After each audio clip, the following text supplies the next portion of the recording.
할렐루야. 1월 12일 주일 새벽 기도의 말씀, 그리고 매일 성경 말씀을 묵상하면서 같이 은혜 나누도록 하겠습니다. 오늘 읽을 말씀은 누가복음 4장 14절에서 30절까지 말씀입니다. 제가 읽을 때 같이 읽으면 좋겠습니다. 14절부터 예수께서 성령의 능력으로 갈릴리에 돌아가시니 그 소문이 사방에 퍼졌고 친히 그 여러 회당에서 가르치심에 무사람에게 칭송을 받으시더라. 예수께서 그 자라나신 곳 나사렛에 이르사 안식일에 늘 하시던 대로 회당에 들어가사 성경을 읽으려고 서심해 선지자 이사야의 글을 들이거늘 책을 펴서 이렇게 기록된 데를 찾으시니 곧 주의 성령이 내게 임하셨으니 이는 가난한 자에게 복음을 전하게 하시려고 내게 기름을 부으시고 나를 보내사 포로된 자에게 자유를 눈먼 자에게 다시 보게 함을 전파하며 눌린 자를 자유롭게 하고 주의 은혜의 해를 전파하게 하려 하심이라 하였더라. 책을 덮어 그 맡은 자에게 주시고 앉으시니 회당에 있는 자들이 다 주목하여 보더라. 이에 예수께서 그들에게 말씀하시되 이 글이 오늘 너희 귀에 응하였느니라 하시니 그들이 다 그를 증언하고 그 입으로 나온 바 은혜로운 말을 놀랍게 여겨 이르되 이 사람이 요셉의 아들이 아니냐. 예수께서 그들에게 이르시되 너희가 반드시 의사야 너 자신을 고치라 하는 속담을 인용하여 내게 말하기를 우리가 들은 바 가버나움에서 행한 일을 내 고향 여기서도 행하라 하리라. 이르시되 내가 진실로 너희에게 이르노니 선지자가 고향에서 환영을 받는 자가 없느니라. 내가 참으로 너희에게 이르노니 엘리야 시대에 하늘이 3년 6개월간 닫히어 온 땅에 큰 흉년이 들었을 때에 이스라엘에 많은 과부가 있었으되 엘리야가 그중 한 사람에게도 보내심을 받지 않고 오직 시돈 땅에 있는 사렙다의 한 과부에게 뿐이었으며 또 선지자 엘리사 때에 이스라엘에 많은 나병 환자가 있었으되 그 중에 한 사람도 깨끗함을 얻지 못하고 오직 수리아 사람 나만 뿐이었느니라. 회당에 있는 자들이 이것을 듣고 다 크게 화가 나서 일어나 동네 밖으로 쫓아내어 그 동네가 건설된 산 낭떠러지까지 끌고 가서 밀쳐 떨어뜨리고자 하되 예수께서 그들 가운데로 지나서 가시니라. 아멘.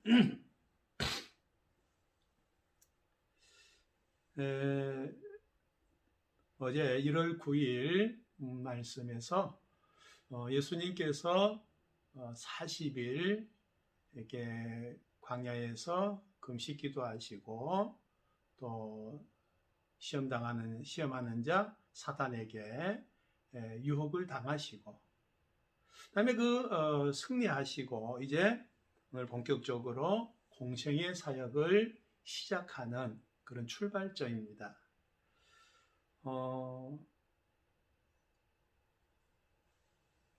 이미 이제 예수님께서 많은 일들, 많은 능력을 행하셨다. 14절, 15절에서 이렇게 말씀을 하시죠. 물론 성경에 자세하게 여러 가지 어떤 이적들이 기록되어 있지는 않아요. 그러나 가나 혼인잔치에서 또 이렇게 이적을 행하시고 또 여러 병자들, 이렇게 저는 자, 눈먼 자, 귀신 들린 자 이런 자들을 다니시면서 고쳐주시고 또 그들에게 복음을 전하시는 그런 사역을 계속합니다. 그리고 이제 마침 예수님께서 자라나신 고향이죠. 어렸을 때 자라나신 그 나사렛이라는 그 동네에 이르러 마침 안식일이 되어 회당에 들어가십니다.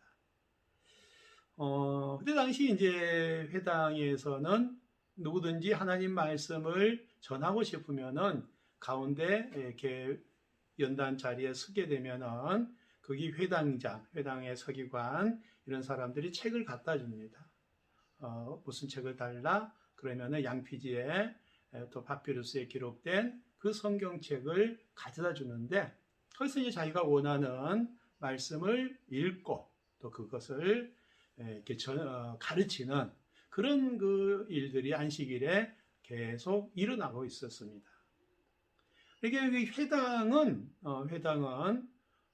하나님 말씀을 가르치고 하나님 말씀을 듣고 교육하는 곳이다. 이렇게 우리가 생각하면 될 것 같아요. 그래서 성전이 있고 이스라엘에서 회당이 있고 그렇죠. 성전은 제사 지내는 곳, 이렇게 회당은 하나님 말씀을 듣고 거기서 하나님을 경배하는 곳, 이렇게 구분이 되고 있었습니다. 그래서 이스라엘 백성들이 가는 곳마다 세운 것이 바로 이 회당이었습니다. 회당을 중심으로 유대인 교육이 이루어졌고 거기서 하나님 말씀이 그들에게 토라가 선포되었고 그래서 그 말씀을 늘 잊지 않고 가르치는 그 랍비들, 서기관들이 거기에 상주하고 있어서 어떻게 보면 참 유명한 존경받는 그런 스승들이 많이 배출되는 그런 장소이기도 했던 것이죠. 그 회당에서 하나님 말씀을 읽습니다. 근데 그 말씀을 읽는 것이 이사야의 말씀을 이렇게 읽게 되는데 이사야에 기록된 그 주제가 희년의 주제죠. 회복의 주제, 자유의 주제, 이런 자유가 선포됐다. 복음이 전해졌다. 그래서 포로된 자에게 자유를, 그 눈먼 자에게 복의 됨을 전파하고 눌린 자를 자유롭게 하고 주의 은혜를 전파하게 하기 위해서 이렇게 주의 성령이 내게 기름을 부으셨다. 이렇게 말씀하죠. 그 말씀을 읽고 나서 성경을 덮으시고 회중을 둘러보시면서 하시는 말씀이 이 글이 오늘 너희 귀에 응하였느니라 이렇게 말씀하죠. 여러분 이 글이 너희에게 응하였다라고 하는 것은 이 말씀이 지금 너희에게 이루어졌다는 말이에요. 이루어진다는 말이에요. 예수님께서 처음 복음을 전파하시면서 하셨던 말씀, 회개하라 천국이 가까웠느니라. 가까이 왔다. 그래서 세례 요한의 때부터 천국은 침노하는 자들의 것이다. 이렇게 말씀하셨죠. 여러분 이 천국의 개념, 천국, 킹덤 오브 갓이죠. 하나님의 왕국, 하나님의 나라. 그 하나님의 나라가 이미 임하였다 이 말이에요. 이미 이루어졌다. 여러분 온전한 희년, 온전한 자유 회복, 그것은 어디서 언제 이루어지느냐 하면은 하나님의 나라가 그 심령 안에 이루어질 때 그때 하나님의 나라가 이루어지는 거예요. 완성이 되는 거예요. 그래서 우리가 그러면은 우리가 지금 하나님 나라에 살고 있느냐? 세 가지 개념으로 우리가 말씀을 생각해 볼 수가 있어요. 이미 이루어진 하나님의 나라가 있습니다. 이미 이루어진. 그것은 우리의 구원을 얘기하는 거예요. 여러분, 우리의 구원은 예수 그리스도를 내가 구주로 믿는 그 순간 우리의 구원은 이루어졌습니다. 하나님의 나라가 이루어졌다 이 말이에요. 그래서 그 하나님의 나라가 이루어진 심령이 가는 곳이, 죽으면 가는 곳이 어디입니까? 천국인 거예요. 그 하나님 나라로 바로 옮겨지는 거죠. 그래서 거기는 이제 영원한 안식이 있는 거, 영원한 천국, 그곳으로 가는 거예요. 그 다음에, 자, 그런데, 그럼에도 불구하고 우리가 예수님을 믿었는데, 아직 이 세상에 살고 있다는 말이에요. 그것은 이제는 이루어 가야 될 천국이 우리에게 있다, 이 말이에요. 이루어 간다라고 하는 것은 다른 말로 표현하면은 우리의 믿음, 어떻게 보면은 우리의 신앙, 우리의 믿음을 이루어 가야 된다, 이 말이에요. 그래서 너희는 두렵고 떨림으로 너희 구원을 이루라, 이렇게 말씀하셨죠. 너희 구원을 이루라. 여기서 구원을 이루라라고 하는 그 말씀은 뭐 구원을 받기 위해서 막 힘쓰고 애쓰라, 이 말이 아니고요. 우리의 성화 구원을 이루라, 이 말이에요. 성화.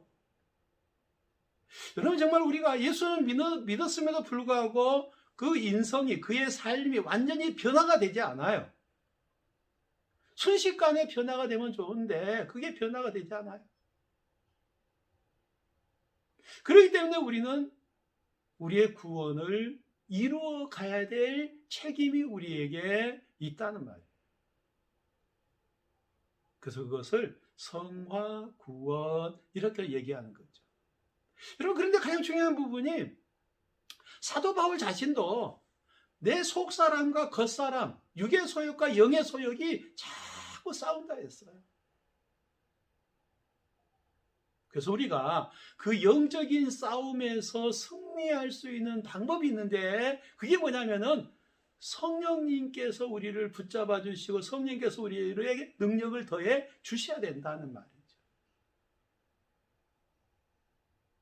그래서 여러분, 우리의 영의 사람은 영의 법을 즐거워하고 영의 삶을 살기를 원하는데 자꾸 육의 소욕이 우리를 쳐서 영의 소욕이 육의 소욕에 복종하도록 자꾸 만드는 거예요. 그게 바로 겉사람과 속사람의 전투죠. 그걸 가리켜서 우리는 영적 전투, 이렇게 얘기하는 거죠. 이루어 가야 될 구원, 이루어 가야 될 하나님의 나라, 이 말이에요. 이것은 우리가 살아가면서 충성하고 헌신하고 힘쓰고 애쓰면서 이 구원을 우리가 이루어 가는 거예요. 주님을 의지해서 주님께 주신 힘과 능력을 받아서 그 은혜로 우리가 이 구원을 이루어 가는 것입니다. 그리고 그 구원을 이루어 가는 사람들에게 마지막에 주시는 선물이 완성된 하나님의 나라예요. 그것은 우리가 영원한 나라에 가서 우리가 영원한 안식을 얻을 그 나라를 우리에게 선물로 주는 거예요. 근데 이 세 가지의 어떤 하나님의 나라가 뭐 따로따로 이렇게 떨어져 있느냐, 그게 아니에요. 한 덩치에 이루어지는 것입니다. 하나님의 나라가 이루어진, 하나님의 심령, 구원에 이루어진 심령 속에서 영적인 전투가 이루어지고요. 영적인 전투, 영적인 싸움을 계속한 사람이 영원한 하나님의 나라에 들어가는 거예요. 그래서 우리는 이 글이 오늘 너에게 응하였느니라, 이렇게 말씀했고요. 근데 또 중요한 것은 그 예수님께서 그 말씀을 인하여서 그들에게 말씀을 전하니까 그들이 하나님의 말씀을 듣고 놀라워합니다. 이 지식이, 이 놀라운 말씀이 어디서 온 거냐? 이 사람이 요셉의 아들 예수가 아니냐? 그렇게 얘기를 하죠. 그들은 예수님이 육신의 아버지인, 육신의 고향인 그곳에서 자랐기 때문에 육체의 어떤 본질은 알았을지 모르지만은 본질, 영적인 본질은 모르고 있었던 거죠. 즉 말해서 하나님께서 독생자 마리아를 성령으로 잉태케 하셔서 이 세상에 예수님을 보내셨다는 그 비밀은 그들은 알지를 못한 거예요. 그러니까 겉사람, 겉으로 나타나는 현상만 보고 말씀을 들으니까 놀라운데, 그거 알기로는 저 가난한 뱅이 복수, 그 요셉의 아들, 어려서부터 잘하는 거 우리가 다 봐왔는데 그게 지가 무슨 선지자라고 저렇게 건방진 말을 하느냐? 그러면서